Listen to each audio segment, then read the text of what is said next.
friends, I'm here to show you how to make this really cute Proddy candy cane. And so let's begin. You can use this technique for all different Proddy projects. So the first step in knowing what to do with your project is you're going to get wool in your kit. And then in the pattern, it will say, dun dun dun, how big to cut it. So for this kit, I need to cut it a 1/2 inch by 1.5 inches for all of those cute pieces of that candy cane. So to begin, I'm going to lay my wool flat on my cut mat. Now I'm not going to use the cut mat for my measuring. I'm going to be using my ruler. So on the ruler, it will tell you that this middle mark is the 1/2 inch point. So you go over to the 1/2 inch and set it so it's at each point it lines up with those lines.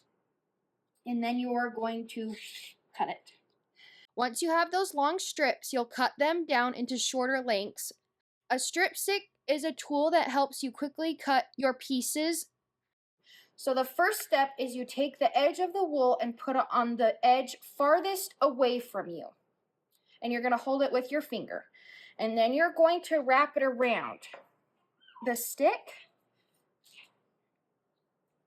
and then hold it like that. And I like to hold it kind of like this, so then all my wool will stay into place as I'm cutting. And then you're going to take your scissors and give it a snip right down the middle. This then will create perfect strip pieces of wool that are 1.5 inches in length. As you can see, they're not perfect in the angle, or they kind of look a little rugged, and that's what's fun about Proddy, is that if it has some character to the wool, it will make your project look even better. The next way that you can cut your strips is by using just your ruler and your rotary cutter.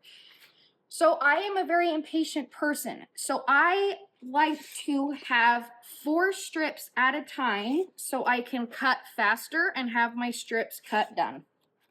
So that's what I'm going to show you that I do. You can line them up if you want. You can go boom, boom, boom. Line up all your strips if you want. If you're doing a ton, you can even stack them into 2s if you want. Whatever you feel like is great. Okay, so now according to the pattern, it's a 1/2 inch. So I already cut that length, and now I'm going to do 1.5. So I'm going to place the ruler again so that this is 1 inch and then 1/2. So I'm going to place the 1.5 inch mark lines against the edge of my wool and give it a cut. Now you're going to want to press with your hand close onto the mat and then cut. Just keep your fingers away because you don't want to cut them off. And then I just go down the line, and like I said, if they kind of get angled or twisted, it's okay because it will add character. Okay, then these left over, I'm just gonna toss away. Okay, so now I have my strips cut. Yay, yay, yay. I'm so excited about that. Now the next step is getting your fabric ready. The next step is to trace your template guide that you will be pushing the wool strips through onto your monk's cloth. Now this is monk's cloth, like I just said, and the reason why it works for Proddy is because of the weave of the cloth. So when you stretch it, when you push your tool down, it's not going to shred your fabric or be too big for your Proddy tool to slip through. So that's really important when you're doing Proddy, that the weave of your cloth is perfect. So monk's cloth is recommended, burlap is recommended, rug cooking linen are great fabrics to use. When you're doing Proddy, it's really important that when you're tracing your template onto your cloth, that the image is mirrored or reversed, because you work from the back to the front. And when I say the back, that's going to be your working side. And then the front, or the pretty side, is going to be this that you see. So all patterns from Midway Wool, you need to make sure that the image is reversed or you reverse it. So let's go over how you do that. So this image, like I said, is already reversed. So as you can see, the final project is faced to the left and the template is to the right. So I am ready to go because it is already mirrored. If it's not, simply flip your paper over, and if you can see it through your monk's cloth or whatever cloth, then you can just trace it right on, or trace the template on the back with a Sharpie so it's really bold so you can see it. All right, so I'm going to take my monk's cloth and place it the best I can in the center. Again, it's already mirrored, so I'm ready to go.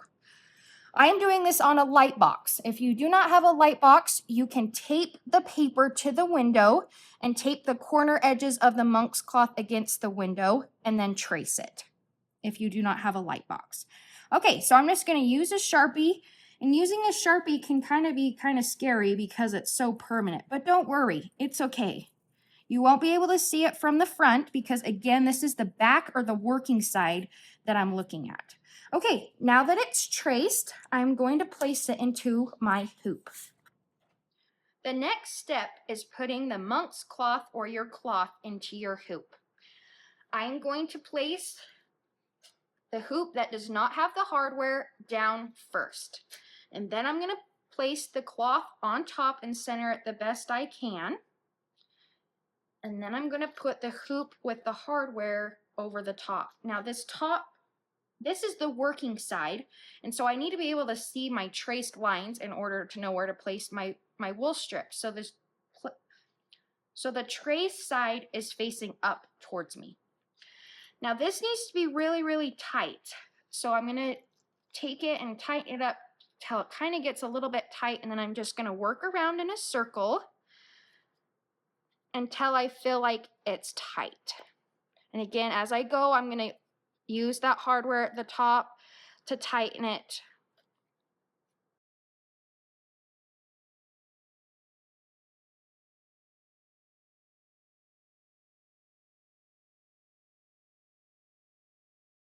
So as I'm tightening it, if your lines kind of get a little bit skewed, it's okay. Just try to tighten them so they look straight, but it should turn out great from the front. But just try to get them as straight as you can get them, but it won't matter in the end. Okay, now that I have it tight as a drum, I'm going to begin Proddy. So Proddy is a technique where you push wool strips into the fabric, creating a 3D dimensional look from the front.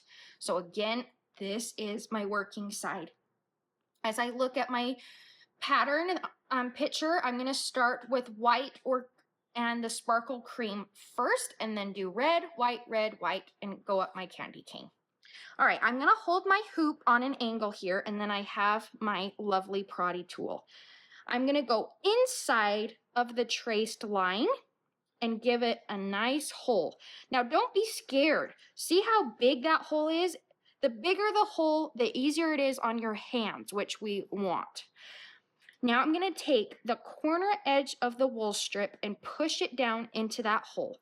My hand is underneath or on the front side of my project, and I'm going to give it a tug from the front until there's just a little bit hanging out. Now I'm going to kind of scoop it over and make another hole. Don't be afraid. And then fling the edge into that hole and give it a tug. I am just kind of doing it by eye, but it's about halfway that I'm pulling the wool strip. Now, if you're wondering how far apart to do the wool strips, I am not paying any attention. I'm just doing it. The farther apart your strips are in between each push, so this is the corner edge going in. Now, if I were to go farther apart than what I have here, they will lay more flat. So the closer you are, the more foofy they are from the front. If you do want a guide, I would say you go about 3 squares apart, 2 to 3 squares apart, if you do want a guide. And then you give it a tug. Now I'm going to go directional here, kind of on the outside edge, and work my way in until it's all filled. Like I said, the direction doesn't matter, but if you want it to be foofy out to the side more, then you would push a hole in right here, push the corner edge in, give it a tug, and go from right to left or left to right, whatever hand you work with. And so then the corner edge, the wool strip would be going from the inside to the outside instead of just along the line. So if you want it to be really foofy, then do on the outside edge, go from the inside out. If you want it to be more kind of compact, then go just follow along the line from the outside in. All right, we have done our project. Yay, yay, yay. It looks so fabulous from the front. Look at that. Woo! Okay, so now we're ready to finish it. So when I flipped it over, I noticed when it started to curve that there was kind of a gap there. So I pressed my finger there and flip it over, and then I'm gonna put, you can see I put a random one that's not on the trace line in there. So you can kind of add, or if it's like looking way too full, you can simply pull them out from the front if you want it a little less full. All right, here we go. The finishing. All right, so I'm gonna take my scissors and I'm going to cut around the candy cane, and we're gonna fold it over into the center of the candy cane. So you don't wanna leave a ton as you're cutting it, because then it will fold over. Now, if it stresses you out that you're gonna cut your wool strips, then you can also do it from the front if you don't wanna accidentally cut your strips.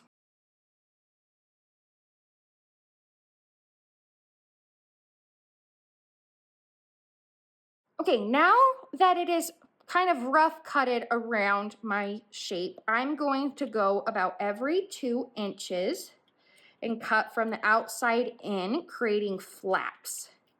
Now this will help when I get to the tip, so it doesn't pull funny and it's easier to glue.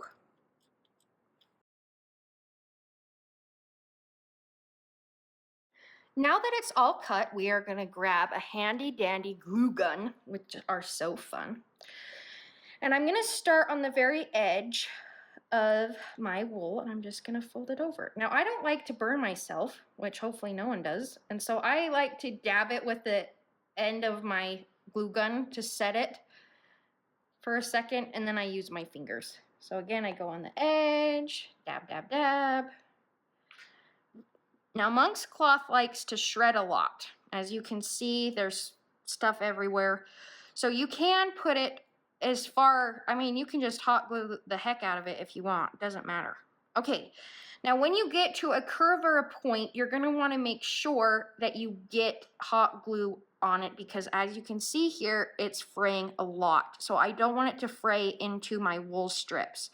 So I'm gonna put a lot of hot glue right there. Don't be afraid. Again, it's steaming hot. So I'm gonna use my tip. And then I'm gonna put even more down, kind of on top, to really secure that so it will stop fraying. And then I'm just gonna keep going around and around. Now that it's all hot glued down, I'm gonna show you how to put the magnets on. Now these have a sticky adhesive on the back, but I don't want it when I put it on my stand to pull. So when I put it on, these magnets are really strong. So when I pull it off, I don't want the magnet to get stuck kind of and pull my project, because I don't want anything to go awful. So on the sticky side, I do place some hot glue on the back, and then I press it on to my project. And you can put 3 if you want, you could put 2, 2 holds it just fine. But that hot glue just really adheres it onto there. All right, now for the final step is the bow. And you can just tie a pretty little bow, give a little foofy foof, and then way to go. You did your project. You can foof it around, pull it however you want it, but you did it. Way to go. So for more tips and tricks, you can follow our Midway Wool official YouTube channel, or you can go to our website at midwaywool.com to find more projects.